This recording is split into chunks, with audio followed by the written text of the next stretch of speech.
अस्सलाम वालेकुम to class, कैसे हैं आप लोग बच्चों। 22 दिसंबर है और नंबर का दिन है। आज हम उर्दू का सबक नंबर 18 अल्लामा इकबाल हमारे के सवाल नंबर 4 और 5 करेंगे।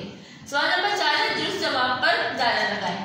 पहला है बड़े अदीब और 3 ऑप्शन है उस्ताद, मुफक्किर, आदमी। आपने मुफक्किर पे दायरा लगाना है। फिर नंबर 2 है कितना अच्छा था उनका।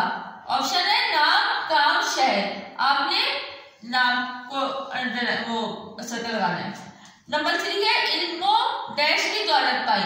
ऑप्शन है पढ़ाई, फन, खेल। आपने फन पे सर्कल लगाना है।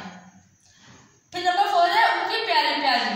नंबर 1 नज़में, किताबें, बातें। आपने नज़में पे सर्कल करना है। फिर नंबर 5 डैश में पढ़ लो सारी। ऑप्शन है बारिश भी, ज़रबे कलीम, बागे दरा। आपने बागे दरा पर सर्कल करना है। ये काम आपने कॉपी पर करना है, उसको अच्छी तरह से याद भी करना है।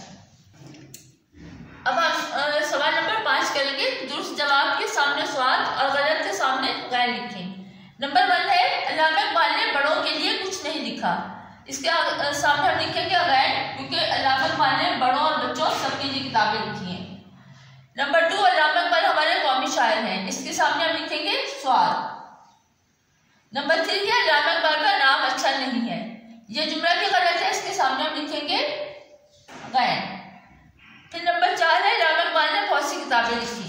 ये बात सही है, इसके सामने हम लिखेंगे स्वाद। फिर नंबर 5 है अल्लामा इकबाल कराची में पैदा हुए। ये जुमला गलत है, क्योंकि अल्लामा इकबाल कहाँ पैदा हुए थे? सियालकोट में। नंबर 6 है अल्लामा इकबाल ने इल्म फन की दौलत पाई। इसके सामने हम लिखेंगे स्वाद।